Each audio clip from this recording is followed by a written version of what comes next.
Oke, kita lanjut ke pembahasan soal OSN IPA bidang fisika ya. Dan maksudnya IPA dan bagian fisika di tingkat provinsi. Pertama kita punya suatu grafik di sini teman-teman, kecepatan setiap saat dari sebuah mobil bergerak jalan lurus diperlihatkan pada gambar ya. Gambar seperti ini berdasarkan grafik informasi mengenai gerak mobil berikut ini yang benar yaitu pertama, saat 5 second perpindahan sejauh 125 meter, perlambatan sebesar 2 meter per second kuadrat. Saat berhenti perpindahan sejauh 300 meter, saat 5 second energi kinetik berkurang sebesar 75%. Nah, pertama kita coba analisis untuk pernyataan pertama. Saat 5 second perpindahan sejauh 125 meter ya. Kita cek bahwa saat 5 second itu dia punya kecepatan 10 dan saat awal ada 20. Maka VT sama dengan 10, sementara V0 itu adalah 20 ya. Nah, dari sini kita bisa cari dulu berapa perlambatannya ya. Artinya kan ini kecepatannya makin kecil. Maka VT sama dengan V0 ditambah dengan, kan ditambah ya, tapi dikurang ya. Soalnya dia perlambatan kurang AT, maka VT-nya adalah 10 sama dengan 20 kurang dengan 5A. Maka 5A sama dengan 10, maka kita dapatkan A itu sama dengan 2 ya, meter per second kuadrat. Artinya perlambatannya adalah 2 meter per second kuadrat. Yang opsi 2 itu benar ya. Maka di sini kita bisa dapatkan bahwa A salah dan kita punya B, C, dan D. Berikutnya saat 5 second perpindahan sejauh 125 meter, maka kita bisa VT kuadrat sama dengan V0 kuadrat kurang 2 kali AS. VT kuadratnya 10 kuadrat sama dengan 20 kuadrat kurang dengan 2 kali 2 kali S ya. Maka ini adalah kita pindahin 2 kali 2 4S di sini. Maka ini jadi 400 kurang 100. Maka 4S itu sama dengan 300. Sama-sama bagi 2 itu jadi 2. Terus ini 150 bagi 2 lagi jadi ini habis 75. Maka S-nya adalah 75 meter. Maka opsi yang satu itu salah ya. Kalau kita lihat, ini kan ada satu, ini ada satu, maka jawabannya adalah jawaban yang B. Teman-teman silakan bisa buktikan ya untuk pernyataan keempat ini adalah benar ya. Tuliskan jawaban di kolom komentar. Oke, kita lanjut ke soal berikutnya teman-teman. Di sini kita punya dua buah lampu sejenis tertulis masing-masing 60 watt 220 volt dan 15 watt 110 volt. Jika keduanya dipasang pada tegangan 110 volt, maka ya kita pengen cari nih. Dayanya memiliki perbandingan 1:1, nilai hambatannya 1:1, nilai hambatannya 2:2, pernyataan 3, dan dayanya memiliki perbandingan 2:1 di pernyataan 4. Pertama, kita bisa diberikan informasi bahwa lampu itu 60 watt 220 volt dan 15 watt 110 volt ya. Berarti kita bisa hitung nih berapa hambatan ya. Hambatan itu bisa kita hitung dengan R V kuadrat atau tegangan kuadrat dibagi dengan dayanya ya.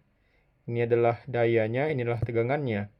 Sehingga kita bisa dapatkan untuk misalkan lampu A yang ini adalah lampu B, itu sama dengan V kuadrat artinya 220 kuadrat dibagi dengan 60 ya. Sementara untuk lampu B, hambatan B gitu ya, sama dengan V kuadrat dibagi dengan P itu sama dengan 110 dibagi dengan 15 ya. Nah, kita bisa hitung di sini ya. 220 kuadrat itu kan sama dengan 48400 ya. Dibagi dengan 60. Sementara 110 itu adalah 12100 dibagi dengan 15. Nah, kalau misalkan kedua ruas yang hambatan pertama ini kita sama-sama bagi 4 ya. Ini bagi 4, ini bagi 4. Maka ini dapatnya adalah 12100 bagi dengan 15. Artinya hambatan A ya itu sama teman-teman. Berarti RA itu hambatannya 1:1 ya. Maka pernyataan 2 benar. Kita lihat di sini ini salah. Ini belum tentu ya. Berarti kita punya opsi antara A dan B, A dan C ya. Ini salah karena tidak ada dua.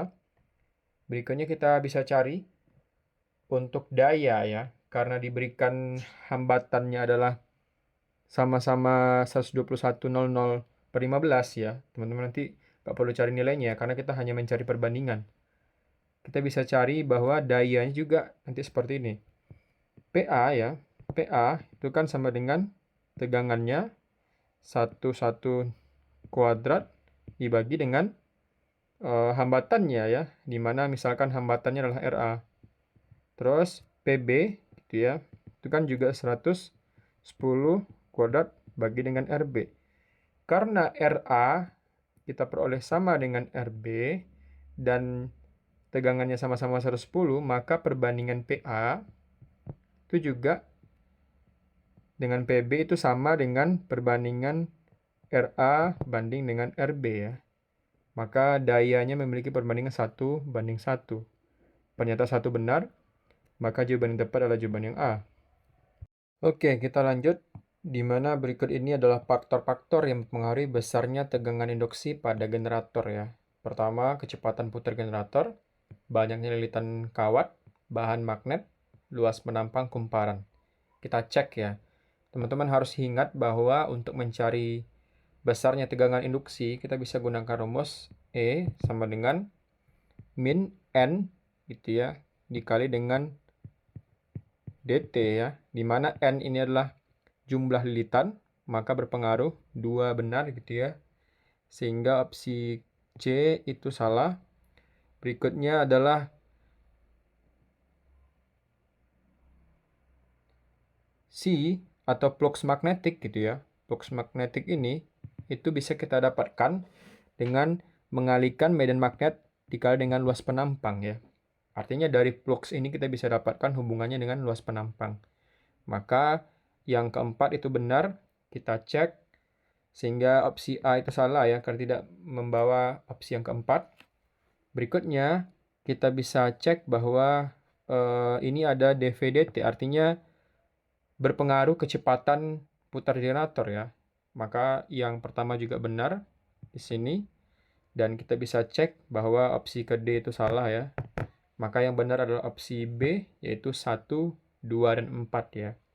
Kecepatan generator, banyak lilitan kawat, luas penampang kumparan. Kita lanjut ke soal berikutnya terkait dengan optik. Kita punya dua lensa konvergen identik disusun berurutan dengan sumbu keduanya saling berhimpit. Panjang fokus lensa adalah f dan jarak antar lensa 2f. Sebuah benda diletakkan sejauh f di depan lensa salah satu lensa ya. Jika dinyatakan bahwa kita punya 4 pernyataan di sini, bayangan akhir terbentuk tepat di antara kedua lensa. Yang kedua, bayangan akhir terbalik terhadap benda. Bayangan yang dibentuk lensa pertama bersifat nyata. Dan yang keempat, bayangan yang dibentuk lensa kedua bersifat maya. Jadi kita akan analisis untuk masing-masing ya. Pertama kita bisa analisis untuk bayangan oleh lensa pertama ya teman-teman. Kita bisa menggunakan rumus untuk lensa tipis yaitu 1/f sama dengan 1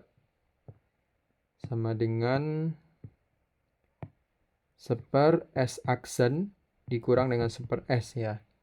Nah, kalau misalkan lensa pertama f itu kan sama dengan f, sementara s ya jarak itu kan sama dengan f juga. Nah, maka kita bisa dapatkan di sini 1/f sama dengan 1/s aksen dikurang dengan 1/f gitu ya. Atau kita bisa dapatkan bahwa 1/s aksen sama dengan 2/f ya. Jadi 1/f ditambah 1/f jadi 2/f. Nah, maka kita bisa dapatkan bahwa S aksen itu nantinya tahingga ya teman-teman. Nah, kalau misalkan kita tahu bahwa lensa pertama membentuk bayangan di tahingga, maka dia sifatnya adalah nyata dan sangat jauh. Nah, oleh karena itu, maka pernyataan 3 yaitu bayangan dibentuk lensa pertama bersifat nyata, itu jawabannya benar ya. Maka opsi ketiga benar. Kita cek bahwa opsi C salah karena tidak menyertakan 3. Berikutnya kita bisa analisis untuk bayangan oleh lensa kedua ya. Nah, kita bisa tahu bahwa jarak antar lensa itu jaraknya kan sama dengan 2F. Berikutnya, bayangan dari lensa pertama kan tak hingga ya. Maka sinar masuk ke lensa kedua sebagai berkas sejajar, teman-teman. Nah, kalau gitu lensa konvergen menerima sinar sejajar, dia akan difokuskan ke titik fokus di belakang lensa ya. Maka, kita bisa dapatkan bahwa bayangan akhir terbentuk di fokus lensa kedua, yaitu sejauh F di belakang lensa kedua.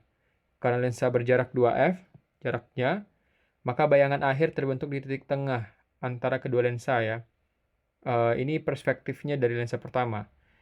Maka kita bisa dapatkan bahwa pernyataan pertama itu benar, yaitu bayangan akhir berbentuk tepat di antara kedua lensa ya. Maka kalau misalkan kita cek, oke, 1, 3 benar, kita bakal cek untuk pernyataan berikutnya. Kita bisa cek bahwa